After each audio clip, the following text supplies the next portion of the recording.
अस्सलाम वालेकुम नाज़रीन, आपका मेज़बान जहांगीर सैयद आपके प्रोग्राम सच के साथ हाजिर खिदमत है और प्रोग्राम में आपका खैर मकदम करता है। नाज़रीन, जिस तरह जानते हैं आप कि हमारे प्रोग्राम का फॉर्मेट ये है कि हम किसी भी इख्तिसासी शोबे से स्पेशलाइज फील्ड से जो है हम अपने मेहमान को मदऊ करते हैं और वो सवालात करते हैं जो मासिस की ज़रूरत होती है, जो हमारे नाज़रीन कहीं ना कहीं जहन में रखते हैं, जिसका जवाब नहीं मिलता, सुनना चाहते हैं। तो आज हमारी खुशकिस्मती से हमारे साथ डॉक्टर हैं और जो है एसोसिएट प्रोफेसर भी हैं, डॉक्टर परवेज़ अली साहब। आज जो है पोस्ट फेलोशिप भी आपने की हुई है पेडियाट्रिक में, यानी बच्चों के जो ऑर्थोपेडिक्स में हड्डियों के जो मसाइल होते हैं, जो बीमारियां होती हैं, और सर्जन हैं चूँकि, लिहाजा आप इसमें ख़ास महारत रखते हैं कि बच्चों के लिए जो सर्जरी होती है उसमें आपका तजर्बा काफ़ी है। साथ ही साथ डिपार्टमेंट ऑफ आप ऑर्थोपेडिक सर्जरी जिना हॉस्पिटल में वार्ड 14 में आपकी पोस्टिंग है, वार्ड 17 में आपकी पोस्टिंग है। आपका तजर्बा है, सीनियर में शामिल होते हैं, सीनियर प्रोफेसर में शामिल होते हैं, सर्जन में शामिल होते हैं। डॉक्टर साहब, हम आपका खैर मकदम करते हैं। हम बहुत ममनून हैं कि आपने वक्त निकाला, और जो है वो ऐसे सवालात होते हैं जो आम आदमी को मालूम नहीं होते हैं, वो किसी गलत फहमी की वजह से गलत जो है वो हाथों में चला जाता है और उसकी हड्डियों की अपाहिज भी होता है, माजूर भी होता है। अब आप, एक तो आपका शोबा है जो बहुत ही स्पेशलाइज्ड है, तरक्की याफ्ता है, साइंटिफिक है, अप्रूवन है, सारी चीज़ें हैं, लेकिन जब हमारी अपनी सोसाइटी के जितनी मिथ्स हैं और जितनी अनपढ़ कह लेंगे या जहालत है, तो ये सब कुछ उसका सामना करना पड़ता है आपको भी। जब पेशेंट आपके पास आते हैं और हड्डी टूटी हुई है या कोई हड्डियों की बीमारी है, वो उसका मशवरा करने या दिखाने आते हैं, तो कभी कभी ऐसा होता है कि केस बिगड़ चुका होता है, जर्रा जो है वो हाथ तो चढ़ चुका होता है और हड्डी की जो है ना बोटी तक नोच लेता है वो। तो आप क्या कहेंगे इस सिलसिले में? बिस्मिल्लाहिर्रहमानिर्रहीम, अस्सलाम वालेकुम। सबसे पहले तो बहुत शुक्रिया, आपने मुझे बुलाया और डिस्कस करने के लिए बहुत सारी चीज़ें, ये बहुत ज़्यादा इम्पोर्टेंट है। देखें, हमारी पॉपुलेशन जो है उसको इतनी एजुकेशन नहीं है। सही, ठीक है, वो तो इस बेसिस पे जर्रा के पास जाता है कि फ़लाँ हमारे ख़ानदान में उसका ये ट्रीट हुआ था, उसका ये, उस वक्त मेडिकल एजुकेशन शायद नहीं थी, इतनी ऑर्थोपेडिक एडवांस नहीं थी, गुर्बत भी तो है, गुर्बत भी थी। ठीक है, कि सिंपल देखें, इसमें कोई एक्सेस कॉस्ट नहीं, हर जगह पे गवर्नमेंट सेटअप है अवेलेबल, फर्स्ट एड आपको मिल सकता है वहाँ पे। लेकिन मसला ये होता है कि कुछ ऐसी हड्डियाँ होती हैं जिसको सिंपल आप अलाइन करते हैं, सीधा करते हैं तो सही हो जाती है, लेकिन उसका क्रेडिट लेता है जर्रा के, जी उसने सही कर लिया। अच्छा, लेकिन बहुत सारे ऐसे जो सिंपल फ्रैक्चर का निज़ाम ऐसा है कि वो नेचुरली, क्योंकि हम भी कभी कभार ये होता है कि हर पेशेंट में सर्जरी नहीं करते। ठीक है, बहुत सारे ऐसे पेशेंट होते हैं जिसको बगैर सर्जरी के हम सही कर देते हैं। ठीक है, लेकिन हम टेक्निकल तरीके से करते हैं, साइंटिफिक वे में। जरा जो होता है उसके ऊपर पट्टियाँ बांध के उसको वो रख लेता है, अगर सही हो गया तो जरा ने एक्सपर्ट है, ख़राब हो गया तो चला जाइए ऑर्थोपेडिक सर्जन के पास। उसमें फिर प्रॉब्लम ये होता है कि बहुत सारी चीज़ें ऐसी होती हैं जिससे हड्डियाँ ख़राब भी होते हैं, जोड़ भी ख़राब होते हैं और पूरी ज़िंदगी के लिए अपाहिज भी होता है। जिस तरह मैं मिसाल दूँ, हाथ के ऊपर ये जो एल्बो जॉइंट होता है, यहाँ पे फ्रैक्चर होता है, इसको कस के जरा क्या करता है, बांध देता है। अच्छा, ठीक है, फिर 20 दिन या 25 दिन के बाद उसकी कंडीशन ऐसी होती है कि सूजन के बाद पूरी नसें और पट्टे यहाँ के ख़राब होते हैं, उसका हाथ जो है वो ख़राब हो जाता है और पूरी ज़िंदगी के लिए इस चीज़ से माजूर हो जाता है। इसी तरह कूल्हे की हड्डी में भी ये होता है कि जरा उसकी पट्टियाँ करता है 6-6, 8-8 महीने तक, उसके बाद वो ख़राब हो जाता है। फिर अल्टरनेट हमारे पास या जोड़ बदली करने का होता है या उसको सही करने की कोशिश करते हैं। अच्छा, आपके साथ भी तो ये लोग मिथ रखते हैं कि आपके पास आके भी जो है आप भी कहीं न इस स्टेज पर होते हैं कि वो आप जवाब दे देते हैं कि नहीं, ऐसा अब ठीक नहीं हो सकता, ऐसा भी होता है? जी देखें, कंडीशन के ऊपर डिपेंड होता है। ठीक है, अब ऐसी कोई चीज़ है लाइक जो है बिल्कुल ही ख़राब हो गई है ना, ठीक है, जो सही होना पॉसिबल नहीं होता। मैं एक मिसाल दूं, जिस तरह कूल्हे की हड्डी होती है, ठीक है, कूल्हे की हड्डी को अगर आप टाइम पे ट्रीट ना करें, जो हड्डी फ्रैक्चर हो जाता है तो उसका खून का दौरानिया ख़त्म हो जाता है। अच्छा। उसके बाद होता यह है कि वहाँ पे वो गलना शुरू हो जाती है। अब वो 6 महीने, साल, 1.5 साल या 2 साल के बाद मरीज़ आता है, डॉक्टर साहब अब इसको सही करें। एक चीज़ जो ख़राब हो गई, जो डेड हो गई है, उसको कैसे सही करें? तो उसका अल्टरनेट फिर ये होता है कि पूरा का पूरा जोड़ बदली किया जाता है। ठीक है। अब मैंने जोड़ बढ़ने का इंतजाम है जी बिल्कुल है, पाकिस्तान में? बिल्कुल पाकिस्तान में तो वो अवेलेबल है। डोनेशन देते हैं या यहीं के लोगों से? देखें इसमें मल्टी चीज़ें होती हैं, कुछ एनजीओज करते हैं, कुछ गवर्नमेंट देती है, कुछ जो होता है पेशेंट खुद, क्योंकि लिमिटेड बजट होता है इन चीज़ों के लिए। सही। और उसकी कॉस्ट होती है ठीक ठाक। अब वेरीज करता है कि कौन सा जोड़ आपको लगेगा, कौन सी कैटेगरी का होगा, किस लेवल का होगा, सारी कॉस्ट उसके ऊपर डिपेंड होती है। दूसरा फिर मेड पे होता है, चाइना है, फ्रांस है, अमेरिकन है, सारी कॉस्ट पे, क्योंकि आपका रेट जो कैलकुलेट होता है वो डॉलर की वजह से सर होता है अप एंड डाउन। तो ये जो है ज़्यादा उम्र जिसे कहते हैं उसकी बीमारी है ये, कि ये जो हमारी हड्डियां हैं उसका कैप्स बेकार हो जाएं, या फिर जो है जवानी में भी ये सारे मसाइल रह सकते हैं? देखें जो हड्डियों का भुरभुरापन, आपने कुछ सवाल मिक्स कर लिए ना, मैं आपको क्लियर कर लूँ। जी। इसमें यह है कि जो हड्डियों का भुरभुरापन है वो यूजुअली जो होता है वो 45-50 प्लस एज के बाद स्टार्ट होता है due to hormonal level. Automatic सबको होता है? नॉट 100%, लेकिन उसमें आपका लाइफ स्टाइल मॉडिफिकेशन है, आपकी डाइट है, आपकी एक्टिविटीज़ हैं, ये सारी चीज़ें कंसिडर। एक्टिविटी और डाइट क्या होना चाहिए कि जो है ना बैलेंस रहे? और एक्टिविटीज से ये है कि जितनी आप वॉक करेंगे, एक्टिव रहेंगे। कुछ लोग होते हैं जो कि टोटली हैंडीकैप, मोटरसाइकिल, गाड़ी इस पे चलते हैं, वॉक नहीं करते, तो उससे आपके खून के जो सर्कुलेशन होती है वो कम होती है। दूसरा ये कि हमारा लाइफ स्टाइल इस तरह का होता है कि घर में भी एसी, गाड़ी में भी एसी, ऑफिस में भी एसी, ठीक है, हमें सन एक्सपोजर नहीं मिलता, ठीक है, हम जो है वो उससे भी विटामिन डी एब्जॉर्ब नहीं होती। तीसरी चीज़ ये है कि हमारा खाने पीने का स्टाइल जिस तरह जो है वो ओवर कुक चीज़ों का इस्तेमाल ज़्यादा करते हैं, कोला ड्रिंक का इस्तेमाल ज़्यादा करते हैं, चीज़ का इस्तेमाल करते हैं, इस तरह की बहुत सारी चीज़ें होती हैं जो कि मतलब आपको जो न्यूट्रिशन मिलने चाहिए वो मिलते नहीं। कहते हैं कि जो कोला होता है और जो सॉफ्ट ड्रिंक होता है उसके अंदर होता है भुरभुरापन आना ही है, उसमें कोई ऐसा इंग्रेडिएंट है या कोई ऐसी चीज़ है जिसकी वजह से वो बहुत ही खतरनाक है? अपरेंटली तो हम यही सुनते हैं, आपकी क्या राय है? बिल्कुल सही कहते हैं, क्योंकि जितने भी जो आपके ड्रिंक्स होते हैं उसमें कुछ ना कुछ एसिड्स और केमिकल्स होते हैं। वो क्या करते हैं कि आपकी हड्डी की कमज़ोरी करते हैं, आपकी हड्डी के अंदर जो आपकी डेंसिटी होती है उसको कम करते हैं, उसका भुरभुरापन बढ़ जाता है। बढ़ जाता बिल्कुल बढ़ता है। ये ओल्ड एज के लिए सिर्फ नहीं है, आपका इवन जो है वो कोई यंग एज में भी ज़्यादा भुरभुरापन कब से शुरू हो सकता है? जो कट ऑफ वैल्यू होती है, आप मैंने कहा ना कि आपके लाइफ स्टाइल पे है, लेकिन 45 या 50 ईयर एज के बाद कुछ हार्मोनल प्रॉब्लम्स आते हैं इंसान के अंदर। जिस तरह फीमेल होती हैं उसमें मीनोपॉज स्टार्ट होता है, पोस्ट मीनोपॉज एज। लेकिन अब तो मर्दों में भी ये शिकायत होता है, लेकिन हार्मोनल लेवल अफेक्ट होता है। दूसरा मैंने कहा कि जिस तरह आपका लाइफ स्टाइल है कि हम पूरा दिन एक ही जगह पे बैठे होते हैं, अगर हमें कहीं जाना भी है तो गाड़ी में जाएंगे, वॉक नहीं करेंगे। तीसरा हम खाना खाएंगे ओवर कुक्ड होगा ना, डीप फ्राई होगा। एक सवाल है जो लोग अक्सर पूछ रहे होते हैं कि जो बर्बादी हो गई, जो लापरवाही हो गई, जो डाइट उन्होंने गलत ली, वॉकिंग उन्होंने नहीं की, अब उनको होश आ गया है, उनकी उम्र भी 60 साल हो गई है, अब भी कुछ खैर की खबर है? बिल्कुल बिल्कुल कर सकते हैं आप, मतलब कोई इम्पॉसिबल चीज़ नहीं होती इसमें। थोड़ा सा आपको कंसंट्रेशन चाहिए होती है। सबसे पहले तो अच्छी सी आप वॉक करें। वो नुकसान हो गया तो कवर होता है ना? देखें अगर फ्रैक्चर नहीं हुआ अच्छा तो वो कवर हो जाता है। उसमें आपका लाइफ स्टाइल, डाइट, जिस तरह आप डेयरी प्रोडक्ट है इनका इस्तेमाल ज़्यादा करें, सन एक्सपोजर लें, बहुत ज़्यादा एसी में ना बैठें, कुछ वॉक करें। और फिर आजकल रिसेंट एडवांस मेडिसिन आ गई हैं बहुत सारी जिसमें बिस्फॉस्फोनेट्स होते हैं जो कि आप यूज़ करते हैं। उससे ये होता है कि एसोसिएट बीमारी भी होती है। डॉक्टर साहब आपकी बात में काट रहा हूँ, एसोसिएट बीमारी भी होती है कि अगर आप जो है डेयरी की चीज़ें लेते हैं तो उससे हार्ट पे उससे चीज़ें पैदा होती हैं, समझे, कोलेस्ट्रॉल बढ़ जाता है, दूसरी चीज़ें बढ़ जाती हैं। फिर इसको किस तरह बैलेंस करें कि एक चीज़ लेते हैं तो दूसरा इम्बैलेंस हो जाती है? देखिए हमारे यहाँ सबसे बड़ी प्रॉब्लम ये होती है कि अगर आप किसी को कहें ना ये डाइट लें तो वो हाथ धो के उस चीज़ के पीछे पड़ जाता है। ठीक है, लेने का मकसद ये कि आप नॉर्मल क्वांटिटी के अंदर लें, ठीक है, एक्सेस क्वांटिटी के अंदर ना लें। ठीक है, अगर दूध की बात करते हैं तो 1 गिलास दूध इज़ मोर देन इनफ। ठीक है, अब किसी की हड्डी टूटती है बराबर वो आते हैं, शुगर का मरीज भी हो वो, हाँ कोई इशू नहीं, दूध में इतने बहुत ज़्यादा कार्बोहाइड्रेट, लेकिन उसके साथ साथ मेडिसिन है, लाइफ स्टाइल भी है।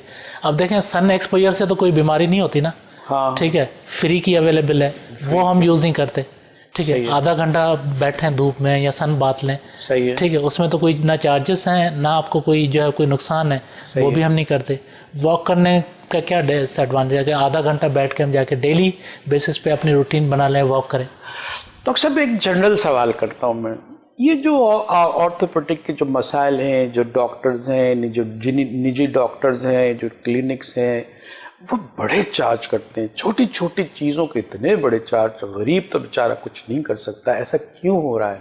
अच्छा, देखें, इसमें रीज़न ये है कि हमारे पास जो हेल्थ की सर्विसेज हैं वो हैं, लेकिन वो इस पॉइंट ऑफ व्यू से नहीं है कि जितनी आपके पास पॉपुलेशन हो और गवर्नमेंट इतना फैसिलिटेट, नो डाउट गवर्नमेंट की तरफ से हर जगह पे हॉस्पिटल बने हुए हैं, लेकिन उस लेवल के नहीं बने हुए हैं कि आपको प्राइवेट जाने की ज़रूरत ही ना पड़े। हाँ, उसमें ठीक है, एक छोटा सा मैं आपको वर्कलोड बहुत है। जी, वर्कलोड बहुत है, तो आप नंबर ऑफ हॉस्पिटल इंक्रीज करना चाहिए, बजाय कि हम कहें कि इस हॉस्पिटल को सिर्फ मॉडिफाई ही करते रहें, उसकी जगह पे हम जो है वो ट्रॉमा के लिए हमारे पास जो है सेंट्रल सिस्टम होना चाहिए। गवर्नमेंट को थोड़ी सी पॉलिसीज अपनी चेंज करनी चाहिए ना। अब हर डिस्ट्रिक्ट लेवल पे एक ट्रॉमा सेंटर होना चाहिए, ठीक है, और सेंट्रलाइज हो आपका डिवीज़न, और जो है आपका जिस तरह कराची, हैदराबाद, इस तरह, ठीक है। अगर एक पेशेंट आता है उसका टैग होना चाहिए। लेट्स सपोज एक पेशेंट है, वो इंजर्ड हुआ है नवाबशाह में, अगर हैदराबाद जा रहा है तो आप टैगिंग लगी है उसमें। और दूसरा है कि इसका सिंपल सा तरीका है, आप मतलब लाइक जो है वो कोई भी पेट्रोल है या इस तरह की चीज़ है, उस पर 20% मतलब 25 पैसे या 50 पैसे आप स्पेसिफाई कर दें कि ये भाई सिर्फ हॉस्पिटल और ट्रॉमा के पे खर्च होंगे, तो उससे आपकी सर्विसेज इंप्रूव होंगी। प्रोफेसर साहब, एक और मसला होता है, जैसे आपके पास आपके शोबे के किसी डॉक्टर के, प्रोफेसर के पास जाते हैं, वो कहता है हड्डी टूटी हुई, समझे आप, जो रिलेटेड चीज़ें होती हैं, एक मरीज़ भी हो सकता है, दिल का मरीज़ भी हो सकता है, शुगर का मरीज़ भी हो सकता है, मेंटल डिसऑर्डर भी हो सकता है, उसको एड्रेस नहीं करते। नॉर्मली ये देखा गया है, उसका कहा बस तो तुम हमारा ये हड्डी वड्डी ठीक करो। उससे जो चीज़ें होती हैं उसके लिए आप मुख्तसरन ये बता दें कि एक डॉक्टर को क्या क्या उसके पैरामीटर्स होते हैं जिसको चेक होना चाहिए, और चेक होना चाहिए एज ए मैसेज ही आप बता दें। बिल्कुल, आप सही कह रहे हैं, लेकिन एक प्रोफेसर आप मुझे बताएं उसके ऊपर वर्कलोड कितना होता है? उसकी पूरी टीम होती है ना नीचे, ठीक है, उनका काम होता है कि वो एक एक चीज़ को देखें, ठीक है। प्रोफेसर के पास चीज़ सब आती है जब वो फिल्टर होके आती है, ठीक है। लेकिन अब लेट्स सपोज नहीं ना डॉक्टर, लेट्स सपोज जो जैसे आप हिस्ट्री लेते हैं, आपसे मुराद सारे डॉक्टर्स जो है वो हिस्ट्री लेते हैं, हिस्ट्री में तो सब चीजें आ गई ना, एट ग्लांस पिक्चर आ गई है, तो फिर उसके रिलेटेड जो है मेडिसिन उसके साथ होती नहीं है। अच्छा, उसमें ये होता है कि पेशेंट जो ऑर्थोपेडिक में 2 टाइप की ट्रीटमेंट होती है, एक सर्जरी होती है, कंजर्वेटिव ट्रीटमेंट होती है। जब सर्जरी होती है पेशेंट मेडिकेशन है ना, कंजर्वेटिव मेडिसिन और प्लास्टर जो लगाते हैं ना, अच्छा, ठीक है। अब जब सर्जरी की तरफ पेशेंट जाता है, उसमें पूरा पेशेंट वो फिल्टर होता है, उसके हर चीज़ के टेस्ट होते हैं, हर चीज़ के, दिल के लिए, पेट के लिए, अगर कोई चेस्ट प्रॉब्लम है तो उसके लिए, क्योंकि GA fitness, general anaesthesia fitness patient को लेना ज़रूरी होती है, उसके बगैर पेशेंट ऑपरेट नहीं होता। तो वो चीज़ें फिल्टर होकर फिर आते हैं, फिर उनको एड्रेस किया जाता है। ये नहीं है कि जो एक डायबिटीज़ पेशेंट है तो उसको छोड़ दें, हाइपरटेंसिव है तो उसको छोड़ दें, नहीं, वो सारी चीज़ें पहले एड्रेस होती हैं, उसके बाद सर्जरी होती है पेशेंट। जी बिल्कुल होता है, नॉर्मली होता है। जी जी। लेकिन जो कंजर्वेटिव ट्रीटमेंट होती है, अब उसमें वर्कलोड के हिसाब से होता है ना, कि देखें मेरी जो मतलब लेट सपोज एक पेशेंट आया जिसको टांग का फ्रैक्चर है, अगर मुझे उसको ऑपरेट नहीं करना तो मैं फर्स्ट एड देके उसको प्लास्टर करके जो टांग का फ्रैक्चर है उसकी ट्रीटमेंट दूंगा। बाकी चीज़ों के लिए जिस तरह उसको हार्ट प्रॉब्लम है या कोई चेस्ट प्रॉब्लम है तो उसके लिए मैं चेस्ट कंसर्न को रेफर करूँगा, मैं उसको ट्रीट नहीं करूँगा। रिहेबिलिट है आपका, रिहेबिलिटेशन डिपार्टमेंट भी है, उसके अंदर चीज़ें आज़ा की चीज़ें भी हैं और वो आपको सपोर्ट भी करती हैं, उसका क्या इस्तेमाल है। एक नाज़रीन एक छोटा सा ब्रेक लेते हैं और ब्रेक के बाद हम सवालात का सिलसिला डॉक्टर परवेज़ अली से जारी रखेंगे। हमारे साथ रहिए, छोटा सा ब्रेक।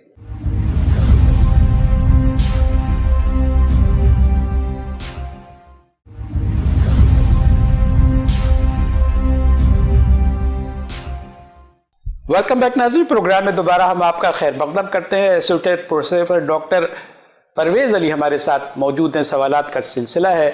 डॉक्टर साहब, ये एक सवाल हमने छोड़ा था कि जो रिहेबिलिटेशन आपका डिपार्टमेंट है वो आज़ा जो मसनूई आज़ा है वहाँ तैयार भी किए जाते हैं और सपोर्टिंग आपको दिए भी जाते हैं, सारी चीज़ें होती हैं।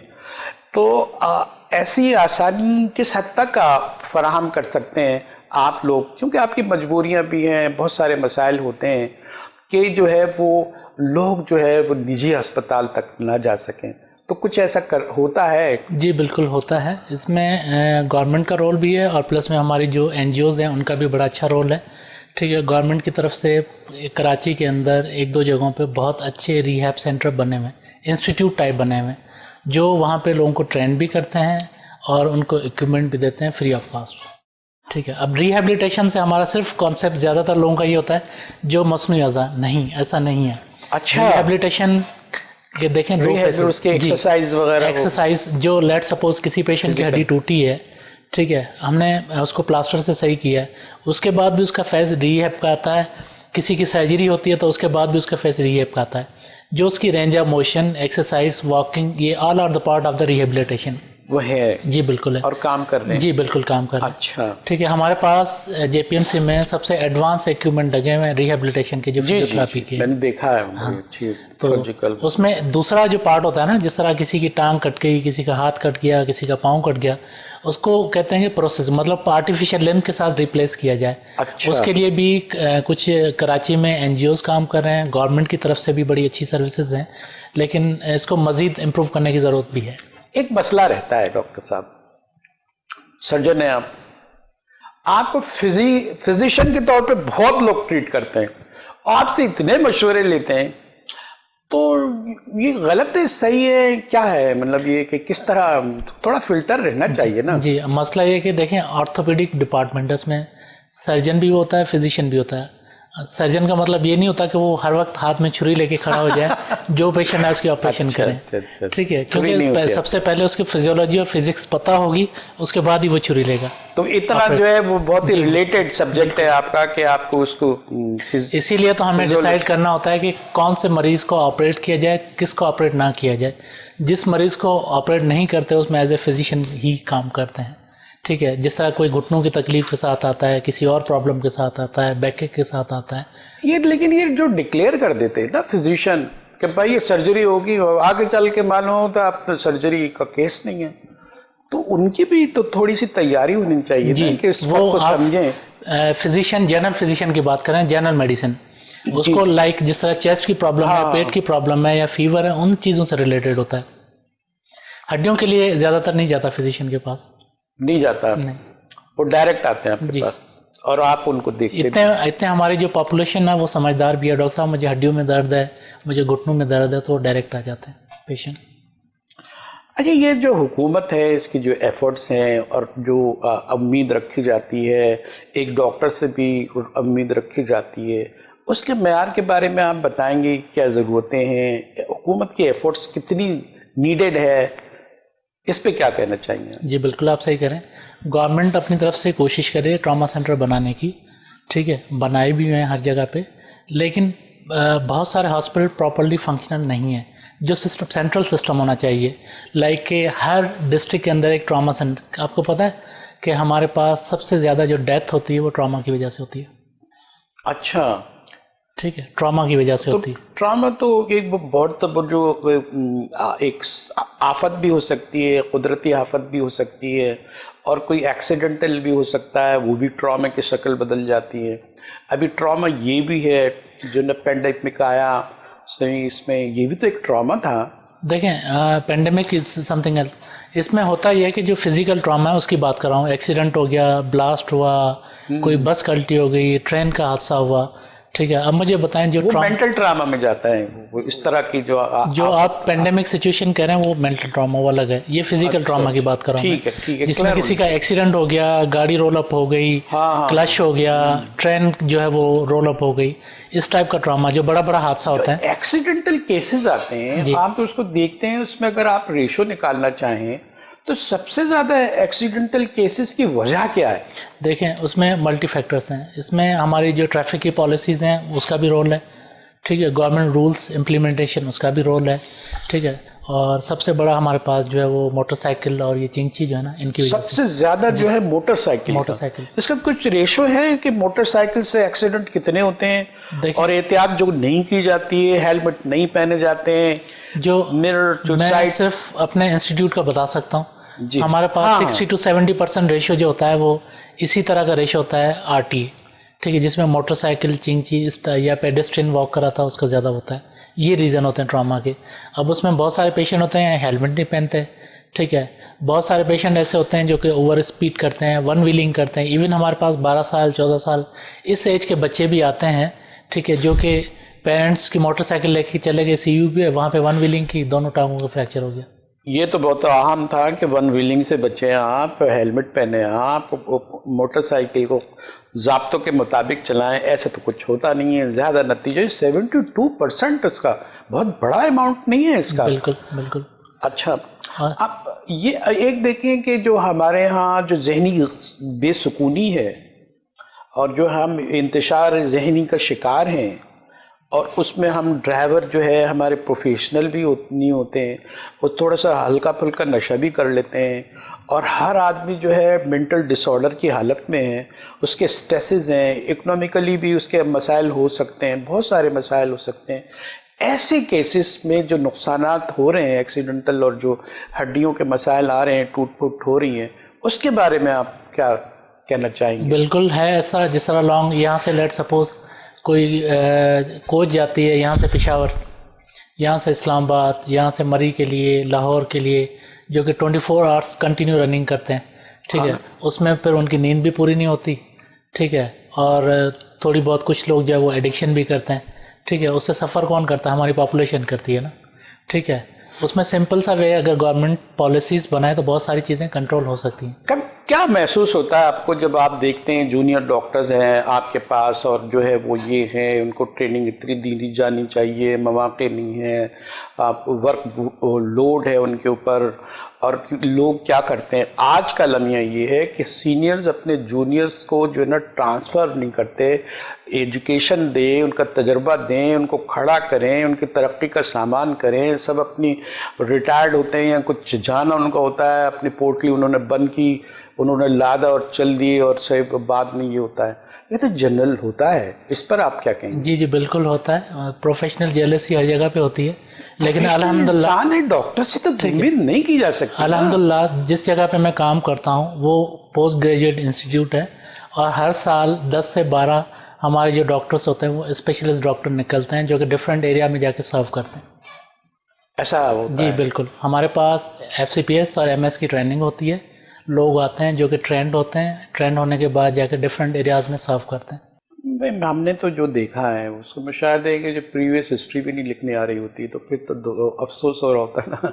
ऐसा भी होता है। बहरहाल आपसे तो इतना मुताल्लिक नहीं है ये सवाल।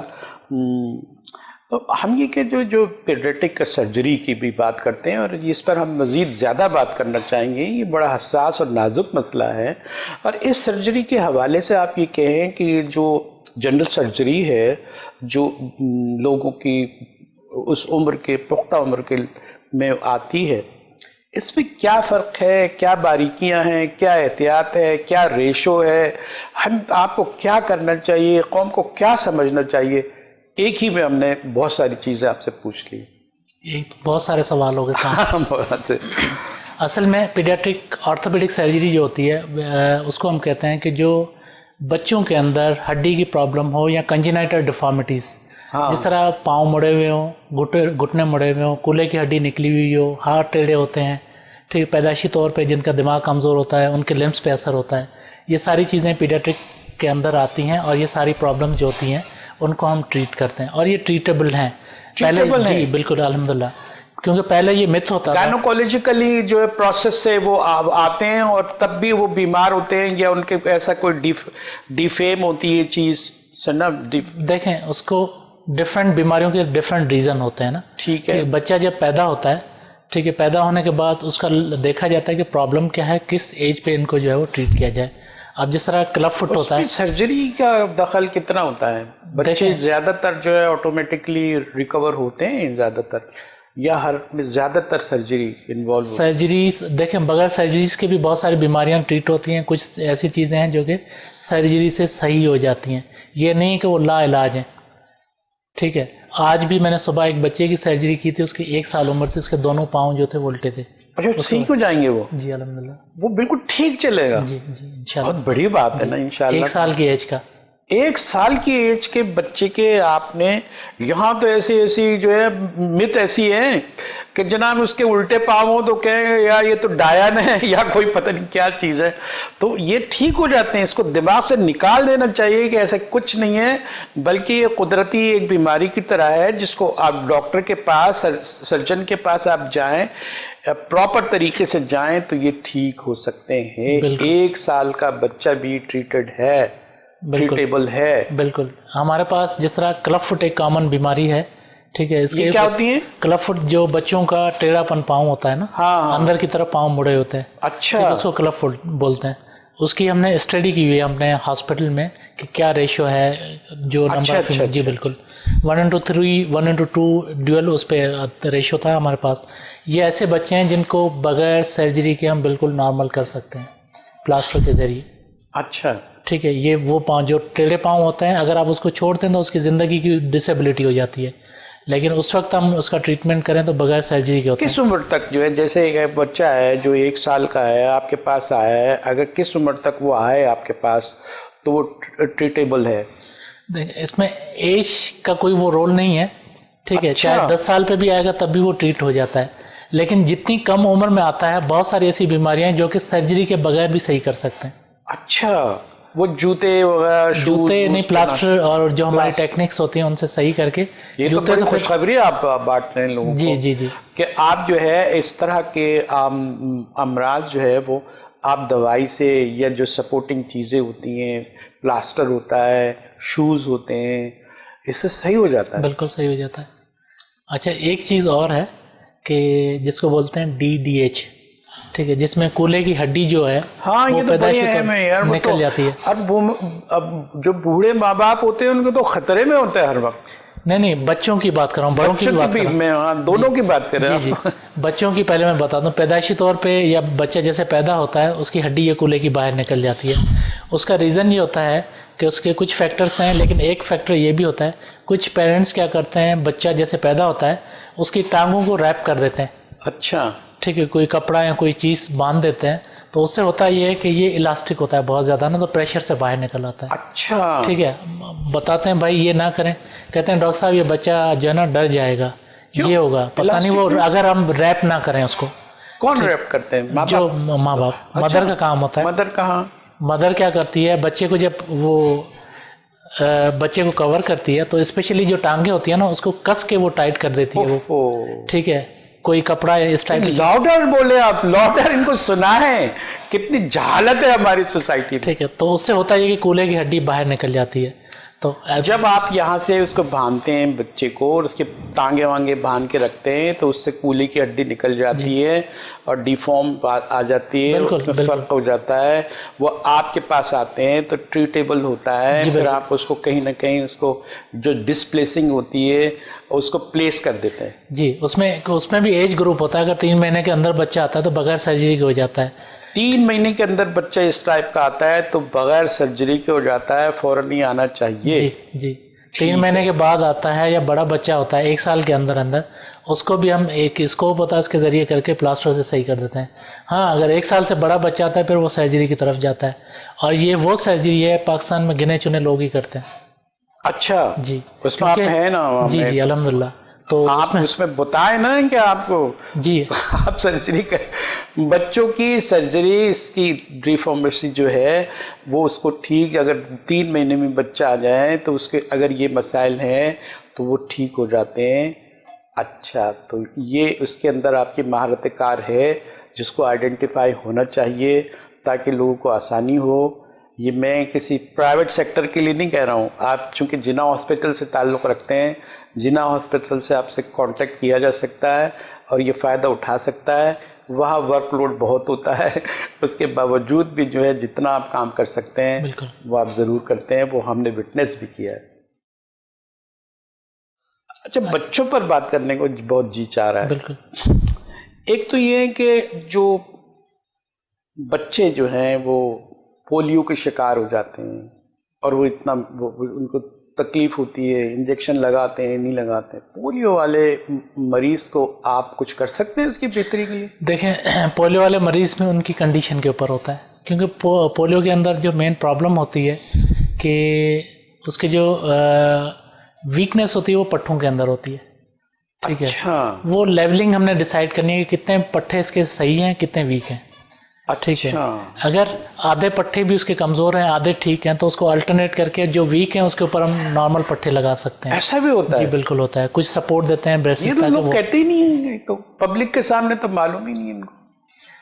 लेकिन किस तरह होता है कि अगर 50% उसके पट्टे ठीक हैं और 50% को जो है आप जो है ओवरलैपिंग कर सकते हैं। लेट्स सपोज मैं आपको छोटी सी मिसाल दूं, हाथ के ये पट्टे हैं, ये रिस्ट जॉइंट हमारा इधर भी मूव हो रहा है, इधर भी हो रहा है। जी जी। इस साइड का अगर ये वीक है, ठीक है, ये ऐसे नहीं करेगा मूव, सिर्फ ऊपर से वाला कर रहा है, तो जिस साइड के पावर है ना, यहाँ से पट्टा हम रीराउट करके यहाँ लगा सकते हैं ताकि वो बैलेंस करके फंक्शनल हुआ। नाज़रीन, हमारे साथ डॉक्टर परवेज़ अली साहब मौजूद हैं जो है सर्जन है,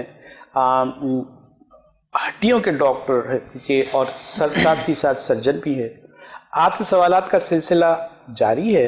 एक छोटा सा ब्रेक लेते हैं, ब्रेक के बाद फिर सवालात शुरू करते हैं।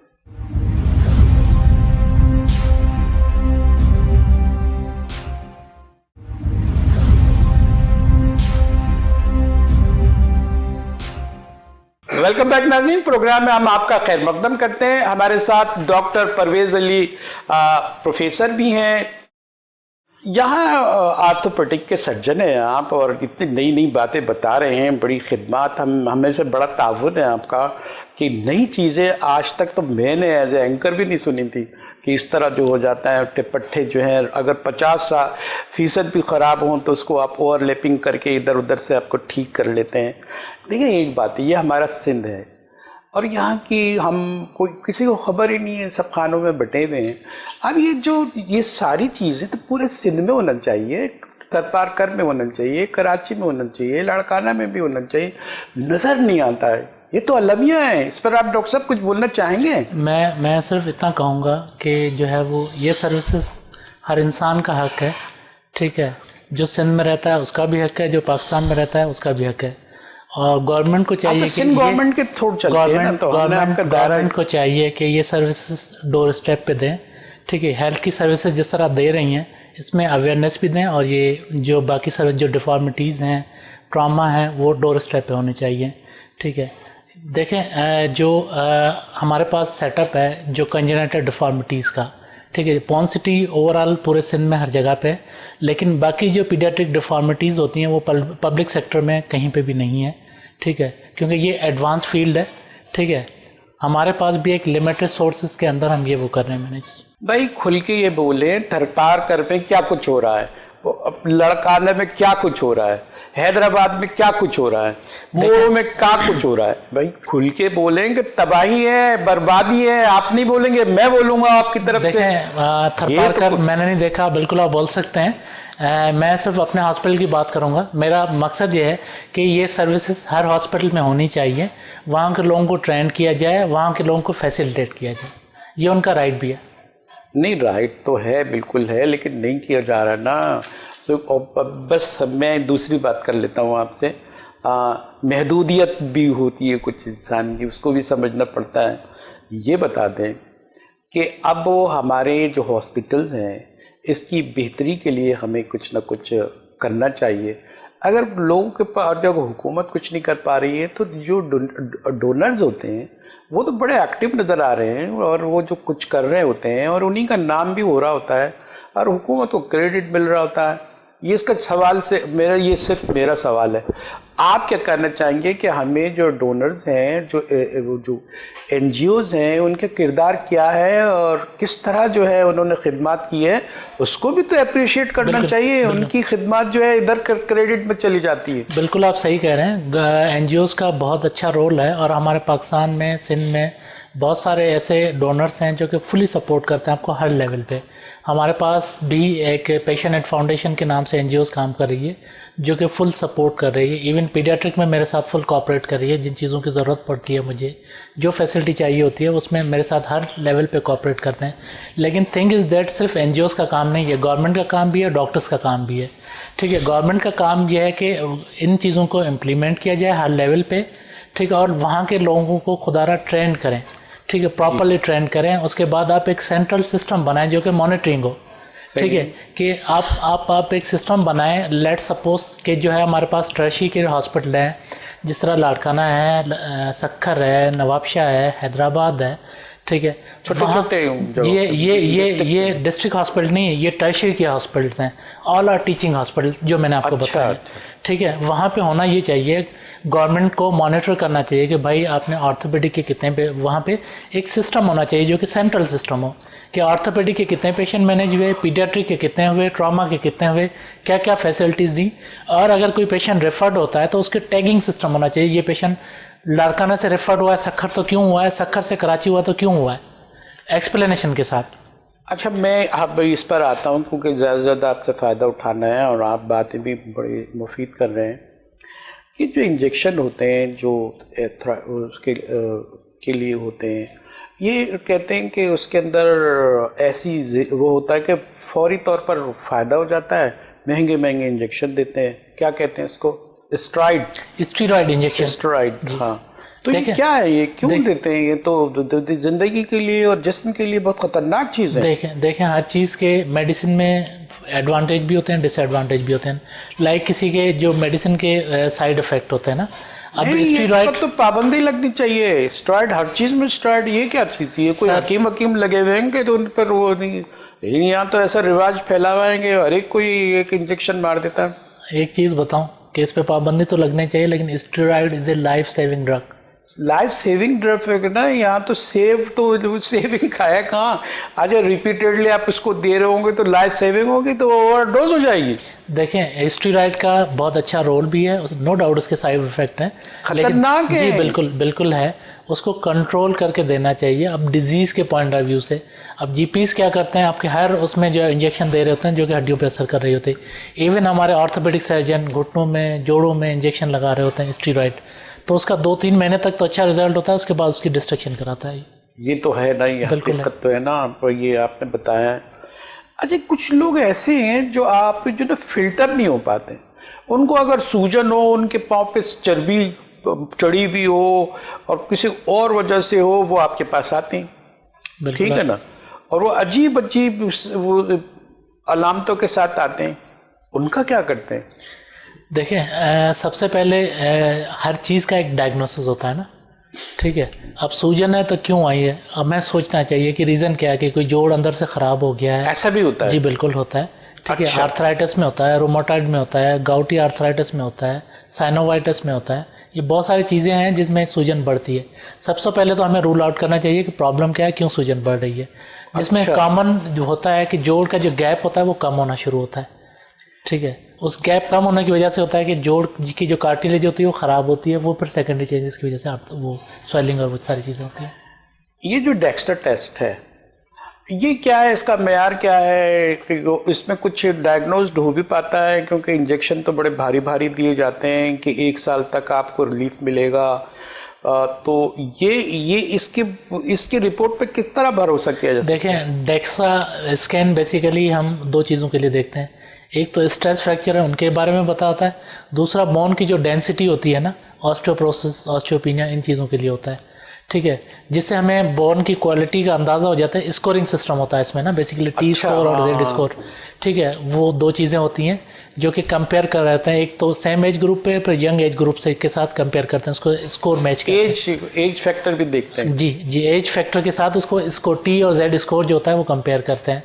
बेसिकली 1.5 तक नॉर्मल होता है। कितना फ़ायदा कितना है उसके? कुछ फ़ायदा भी है? लोग देखें, फ़ायदा सिर्फ इस सेंस में है कि वो डायग्नोसिस करने के लिए कि इसको ऑस्टियोपोरोसिस है या नहीं है, बस इतना है। बस इससे ज़्यादा। बाकी वो जो स्कोर है कि 3 पॉइंट है, 4 वो डॉक्टर के लिए होता है। नॉर्मली मैं पर्सनली जो है वो एक्सरे पे देख के मुझे अंदाजा हो जाता है कि इसको ऑस्टियोपोरोसिस है या नहीं। मुझे देखा है कुछ तो डॉक्टर्स कहते हैं इसको रखो एक्सरे दिखाओ, ऐसा होता है। और वो जो इसका मतलब है कि क्योंकि वो महंगा होता है ना, बाहर तो बड़ा महंगा होता है, आपके यहाँ तो खैर फिर भी वो फ्री ऑफ कॉस्ट है। तो लेकिन ये बाहर लोगों को तो बताना है ना कि भाई इसकी इतनी अहमियत है या नहीं है, कराना चाहिए, या एक्सेल से देख के बता देंगे। बस इसलिए मैं आपसे सवाल कर जी। अभी मैं ये चाहता हूँ कि आपसे 2, 4, 5 मिनट हमारे पास है, तो आप वो बातें बताएं जो करनी बहुत ज़रूरी है, आपकी रिलेटेड है आपके सब्जेक्ट से, उसमें पेडियाट्रिक भी है और नॉर्मल सर्जरी जो हड्डियों की है उससे भी आपका ताल्लुक़ है। आप यंगस्टर से लेके ओल्ड एज वालों का भी ऑपरेशन करते हैं, सारा आपका मैदान बड़ा वसी है। इस हवाले से आप क्या कहना चाहेंगे ताकि लोगों को गाइडेंस मिले और वो जो है फ़ायदा उठाएं, उन्हें बात समझ में आए कि कहाँ हम खड़े हैं और डॉक्टर्स की मदद से हमें कहाँ रिलीफ मिल सकता है और कितना रिलीफ मिल सकता है? सबसे पहले तो जो है मैं पब्लिक को ये कहूँगा कि जब भी किसी का एक्सीडेंट होता है, कुछ भी होता है, आप बोन सेटर के पास ना जाएं, आपके नज़दीक जो भी हॉस्पिटल है वहाँ विज़िट कर लें, ठीक है। अगर वहाँ से आप सेटिस्फाइड नहीं होते तो हर आपके जो है 2 घंटे की ड्राइव पे टर्शियरी केयर हॉस्पिटल है, वहाँ जाके किसी अच्छे ऑर्थोपेडिक को रिव्यू करवाएं, ठीक है। क्योंकि बहुत सारी ऐसी चीज़ें होती हैं जो कि आप ब्लंटली ट्रीट करवाते हैं, बहुत कम बाद में कॉम्प्लिकेट होती हैं, फिर आपके लिए प्रॉब्लमेटिक होती है। अच्छा, आजकल रिसेंट टेक्नोलॉजी है, रिसेंट एडवांसेस है, आपकी हर चीज़ जो है वो कैलकुलेटेड होती है। मुझे ये बताएं, एक डॉक्टर है जो कि 10 साल की तालीम करता है उसी फील्ड में, उस रिलेटेड में, एक जर्रा है जो 2 महीने किसी के साथ बैठ के वो क्या ट्रीट ये मैसेज तो आपका बड़ा अहम है। नाज़रीन, हमारे प्रोग्राम का वक्त ख़त्म हो चला। हमारे साथ जो है डॉक्टर परवेज़ अली जो है एसोसिएट प्रोफेसर हैं डिपार्टमेंट ऑफ ऑर्थोपेडिक सर्जरी के, जिन हॉस्पिटल से ताल्लुक़ है। आप जो है बच्चों की सर्जरी से लेके बड़ों की सर्जरी, ऑर्थोपेडिक सर्जरी, हड्डियों की सर्जरी से आपका ताल्लुक़ है। बहुत सारी ऐसी बातें की हैं जो नहीं है और तवज्जो तलब है कि अगर हमें वो मालूम होता है तो हम बहुत सारी तबाहियों से बच सकते हैं। एक तो ये है कि बच्चों के जिनके पाँव टेढ़े होते हैं, इनकी टर्मिनोलॉजी तो अलग है, मैं तो आसान से आपकी ज़ुबान में बात कर रहा हूँ, वो 3 महीने के बच्चे की भी सही किए जा सकते हैं। और जो है 1 साल के बच्चे की सर्जरी की उन्होंने और वो ठीक हो गए। और कुछ माँ बाप की जो माँ जो उसको केयर करती है वो कोई बहुत गलतियाँ करती हैं, वो भी उससे मालूम होना चाहिए कि यहाँ बेल्ट बांध दे और वो मजबूती से पाँव बांध दे तो उससे जो है ना पाँव डिफेम होते हैं। लेकिन उसके लिए भी एक अच्छी खबर ये है कि अगर आप इनसे रुजू करेंगे तो इसमें आपको मदद मिलेगी और आसानी होगी। डॉक्टर साहब के बारे में मैं एक छोटा सा रिमार्क देता हूँ, वो ये है कि मैं मुशाहदे में मेरे आया है कि ये मर्ज और मरीज़ दोनों से मोहब्बत करते हैं। कुछ जो है डॉक्टर जो है मर्ज करते रहते हैं, उसका इलाज करते हैं, लेकिन मरीज़ को अवॉइड करते हैं। ऐसे लोग कम हैं, खुदा करे कि बहुत सारे हमें मैसर आ जाएं। डॉक्टर साहब, मैं आपका बहुत ममनून हूँ, मशकूर हूँ कि आप आए और हमने बड़े लगे बंदे अंदाज में आपसे गुफ्तगू की और हमने ये मालूमात हासिल करने में हम कामयाब रहे कि नई चीज़ें ऐसी हैं जो माँ को मालूम नहीं है। अंदर जो एक्सीडेंटली आपने बताया कि जो है 70% से ज़्यादा जो है एक्सीडेंटल केस हैं और उनका ताल्लुक मोटरसाइकिल एक्सीडेंट से है। ये सारी चीज़ें हमारे लिए बड़ी अलार्मिंग है। हम चाहेंगे कि हमारी दुआओं के साथ हम आपको दोबारा बुलाएं और फिर बहुत से सवालात करें। नाज़रीन, यहाँ इजाज़त लेते हैं डॉक्टर साहब से भी और आपसे भी। हमारे साथ रहिए, प्रोग्राम का वक्त ख़त्म हो चला, हमारे साथ रहिएगा। आइंदे प्रोग्राम में फिर आपसे मुलाकात होगी, फिर बात होगी। तब तक के लिए इजाज़त, अल्लाह हाफ़िज़।